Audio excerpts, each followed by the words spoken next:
Welcome back, everybody, to another Appreciating Comic Book Art video. Today we are going to take a look at the late, great Michael Turner, the Millennium Edition by Wizard Magazine, released in 2005. But before we do, if you like this channel and you like this content, please subscribe, hit the like button, hit the bell for notifications, share this on social media, and here we go. So today is Michael Turner's 51st birthday, would be 51st birthday. That is crazy. One of the most talented artists in the history of all comics. I don't care what anybody says. Yes, we can all debate the best artists in the history of comics, but Michael Turner was definitely up there, and he was ascending. If he had not passed away at such an early age in his life, I think he would have still be going down right now as the top artist in the industry. This came out in 2005. Before he passed away, Wizard Magazine was doing these millennium editions of these books. They did a Jim Lee, a Mark Silvestri. I think they did an Alex Ross one. I can't remember. I didn't get that one, but I got Jim Lee, I got Mark Silvestri, and of course I got Michael Turner's one. These books have been through the fire, so to speak. They've been through every move I've ever been in. They've been in and out of boxes. I never plan on selling these. So, I mean, it's still in fairly good condition. It's a little roughed up here or there, but this is one of my favorite books, especially as a kid. So let's take a look at it. Again, if I'd ever gotten a chance, I would love to have gotten a signature or a sketch by Michael Turner there. Would have been great. I was standing in line for him one day and got cut off. The guy right before me. They're like, we're cutting the line off right here. And I was like, no. So yeah, this is just kind of goes into everything with Turner, just kind of like his rise, how he got into comics, a bunch of stuff. There's some really good inside information here, from the likes of Jeff Loeb, Jeff Johns, Brad Metzler, J. Scott Campbell, Joe Kelly, and Dan DiDio. There's a DiDio? DiDio. I think it's DiDio. Yeah, it's cool. It's nice to get to know, these guys, where they come from. If anybody knows Michael back in the day, he was big into water sports. He loved the water, hence why he kind of did the Aspen book, or the Fathom book, and started Aspen. Also, this is really cool. We get to see a shot of some of his early samples. This is a turning point. Turner's sample page, a wild top cow once they realized he had only been drawing for a few months. Now that is crazy. A few months, and that's what he was doing. That's just some natural talent, guys. Some people are born with it. Some people really have to work at it. Michael Turner is one of those guys that really he had a knack for it. There's a building down here. It says building blocks. This building on the left landed Turner his pro debut on the background assist for Cyberforce number 9.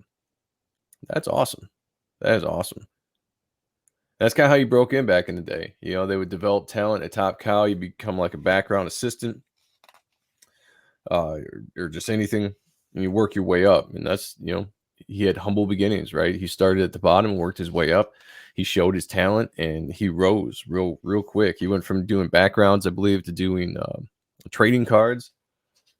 And then I think he did a issue of Strike Force, if I remember correctly. And then they put him on the Ballistic miniseries, which I think I've done a live version with Dan Fraga and Sean Aaron. We went over. Oh wait, no. Yeah, it was. Yeah, yep. It was. Yep. It was a Appreciating Comic Book Art live video. We went over the Ballistic series, which is absolutely gorgeous. I highly recommend you guys check that out. So this is just some background or some day in the life of Michael Turner. Just, seemed like a super awesome dude. I don't think I've ever heard a single bad word said about Michael Turner from anybody that knew him, that worked with him, or that met him. Seemed like just an outstanding dude. Besides being an amazing talent, just a great human being, it seemed like. So this is a look at Aspen. So he started Aspen after leaving Top Cow. Obviously, he took his longtime colors, Peter Steigerwald, and his buddy Frank I can never pronounce the name. I'm sorry. I apologize for that. But I'm not going to try to butcher his name. But I think he's still running the company if I remember correctly. But yeah, he brought some definitely some talent with him. Started that off. This is a cool section here. It's the director's commentary of the Superman Batman run he did with Jeff Loeb, which I thought was some of his best work. They put out a Treasury edition of this book, an 11 by 17, just as original pencils, and it's definitely something. If you get a chance to check it out, it's just an amazing book. It really just kind of shows a great behind the scenes of art. I just think he did just an outstanding job. But this is a good behind the scenes. You're just kind of talking about PG-13 nudity. I like that. Just talking about the book and kind of his process, his thinking on how he designed things. It's a good read. I haven't read this in forever. I need to go back and read this again. Because man, this is bringing back some memories. Like seriously, I used to look at this book all the time. This Jim Lee book, the Silvestri book, all the time. I used to look at this and just really, really imagine being in this world, being a comic book artist, just having this kind of impact on people in life.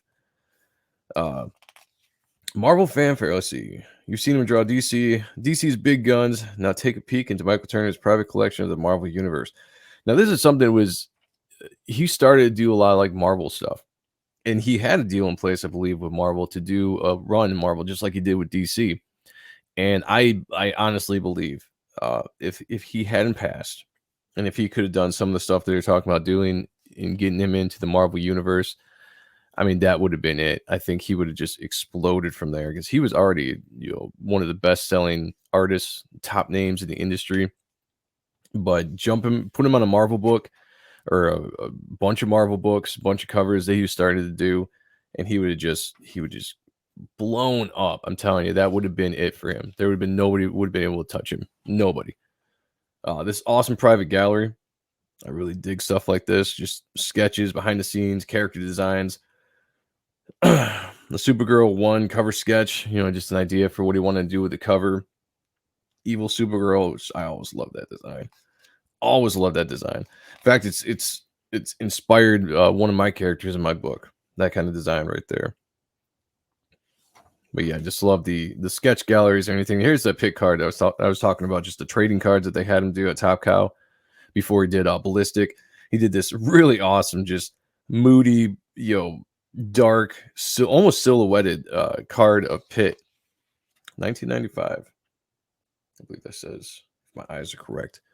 But just great, very moody. I love it. Love the atmosphere in that. Just again, some sketches for covers, layouts. It's really awesome to see someone's of his talent just kind of laying stuff out with loose lines.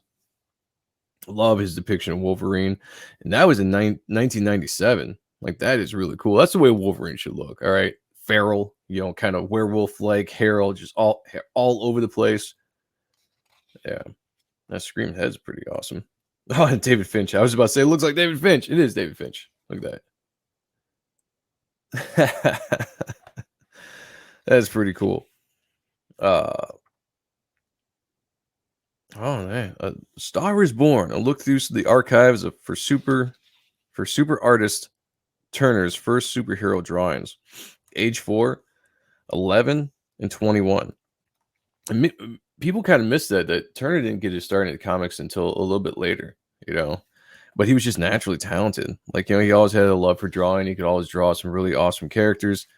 Oh man, yeah. There's a Darkness unpublished pinup and alternate character design. Yeah, almost, man. So much coming back to me now that I forgot. But yeah, one of the first kind of character designs of the Darkness.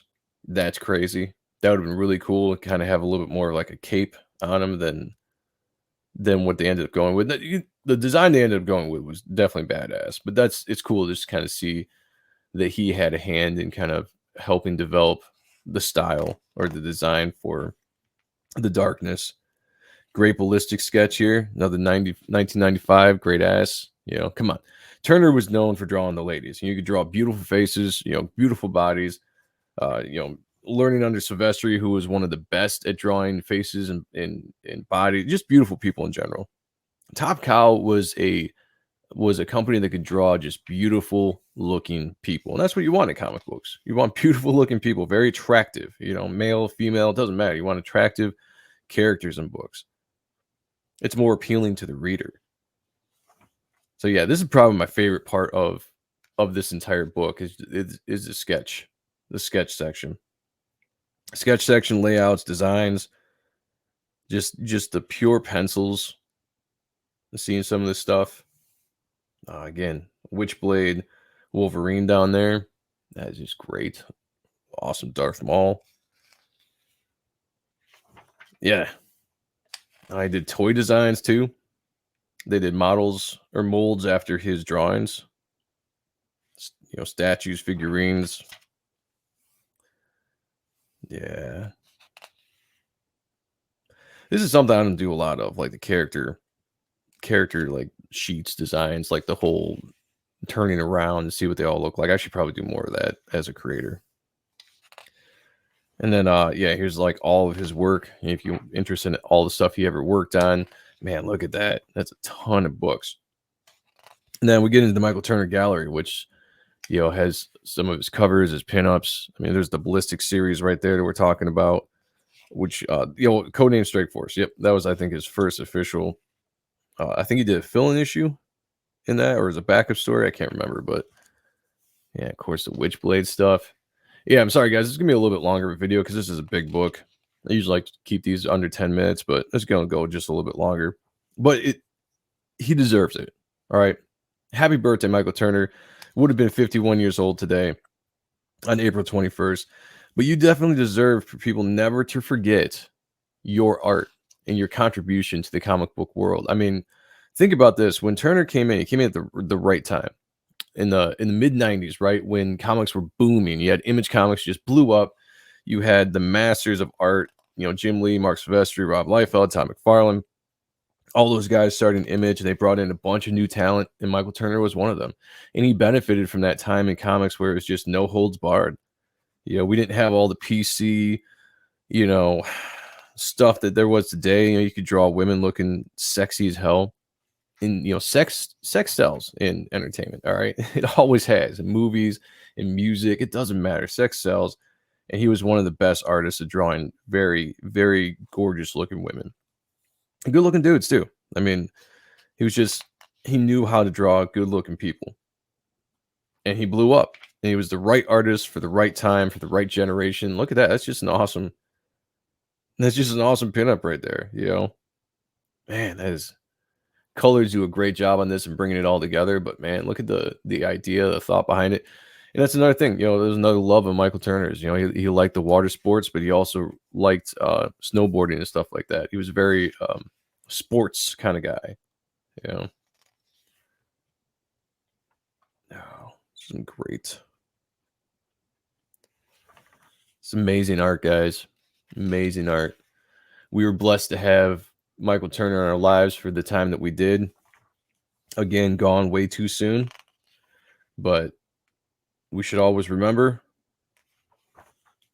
this guy's talent. Never let that die. Besides the talent, I don't want to just hype up the talent. I'm just, the kind of guy he was, the kind of guy that I've heard that he was from the people that worked with him, the people that knew him.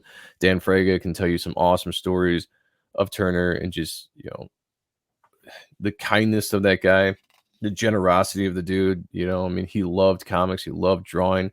He loved his fans.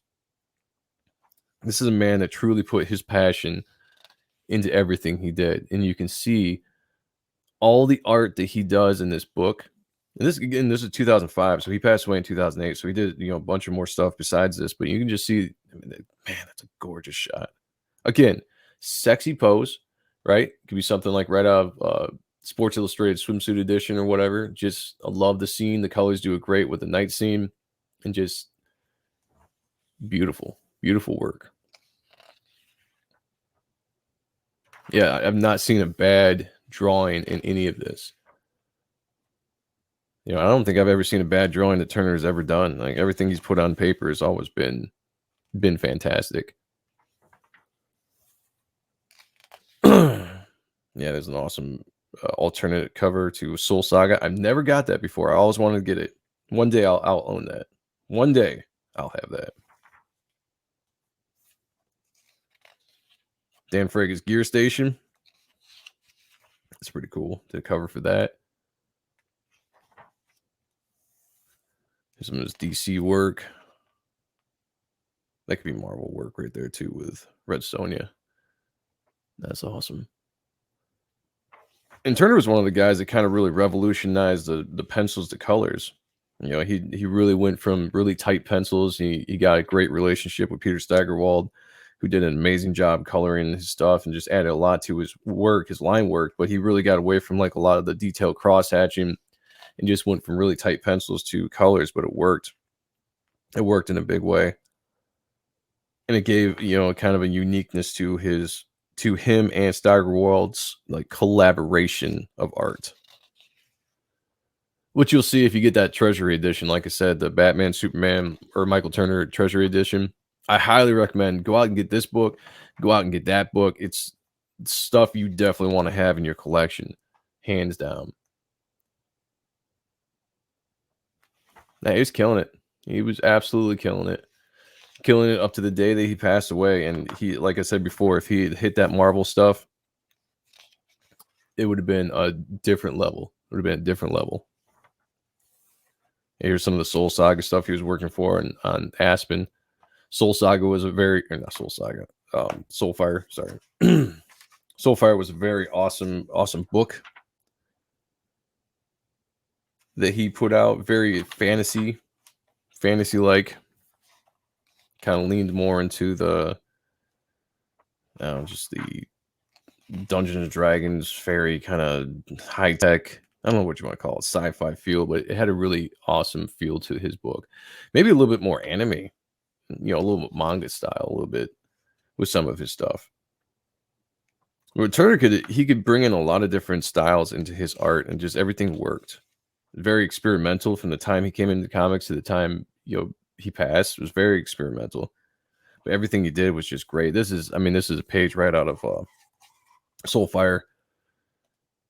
Double page spread. That's just an awesome looking dragon. Again, the colors by Peter Steigerwald just completely destroys in a good way. Just kills this page. It makes it awesome. The mood, the atmosphere. It's like something right out of Reign of Fire. Remember that movie with Christian Bale and who was it? Matthew McConaughey? It was a good movie. I think who was it? The dude from 300 was in that too. Yeah. Tell you, man, we miss this today. We miss this kind of art today. Definitely spoiled back in the 90s when we got all this stuff, and we're feeling it. We feel it in the industry today where we miss this style of art. And shout out to everybody out there that's kind of bringing that style back, and you know, putting all their all into this quote unquote 90s style that's so, you know, out of date or some bullshit like that. But yeah, so here we go. The Michael Turner Millennium Edition. Please go get this. I don't know if this is in print anymore. You might have to find it on eBay. But it's well worth it to get for your collection. There's a lot of good behind the scenes stuff in here to read about Michael Turner's life, his rise into comics and his rise to stardom, and some great art to look at, guys. So again, one more time, happy birthday, Michael Turner. The comic book world would not have been the same without you, and it's definitely misses you every single day. So I like to, when I get a chance, to put out a video on your birthday, and just to remember, you had a hell of an influence on me and millions of others. I guarantee it. So happy birthday, sir. May you rest in peace, and thank you for what you have given us to date. So thank you guys for checking out this video. I appreciate it, and I will talk to you all next time. Peace.